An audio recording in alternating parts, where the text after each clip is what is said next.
Jin, whatever I do it to protect you. So you understand? I understand.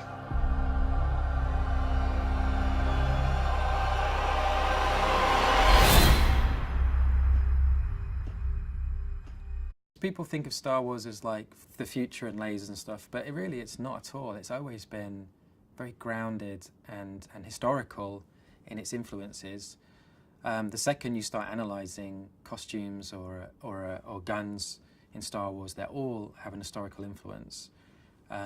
What I found so interesting is you go around, like, you know, the prop department, they got the weapons out, and there's your favourite gun from Star Wars, and then they show you a gun from World War II, and they're pretty much identical.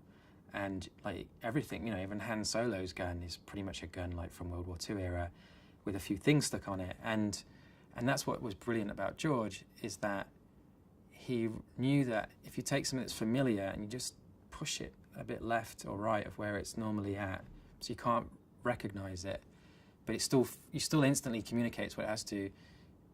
That's kind of what Star Wars is taking those things that we're all subconsciously familiar with and just giving them a twist so they feel exotic or futuristic.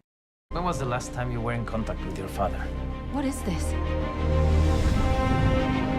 It appears he is critical to the development of a super weapon. As amazing it is to make Star Wars, and it is, it's also very hard.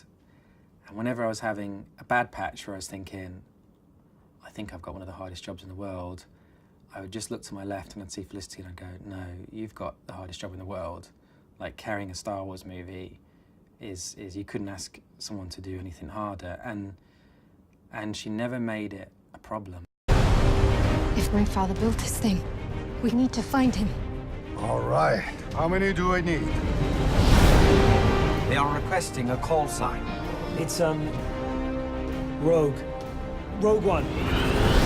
Diego, he comes to the table, like, instantly. He's the most likable guy in the world. Like, Diego walks through a door and you just want to be his friend straight away. I don't know what it is about him. I don't know how he got it, but he has it.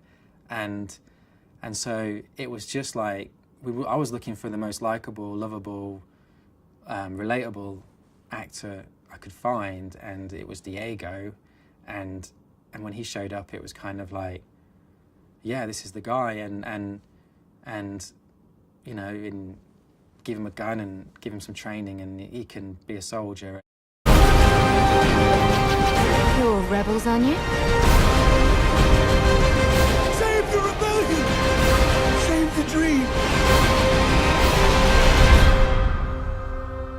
I kind of really enjoyed the opportunity to tell a story that is magical and epic, but from the point of view of a normal person, and how you don't need to be superhuman to affect the world for the better. Like, the idea that only Jedi can do anything good or significant in the world is, I think, the wrong lesson of Star Wars. I think what Star Wars is about is that it doesn't matter where your background is from, no matter who you are, you can make a difference.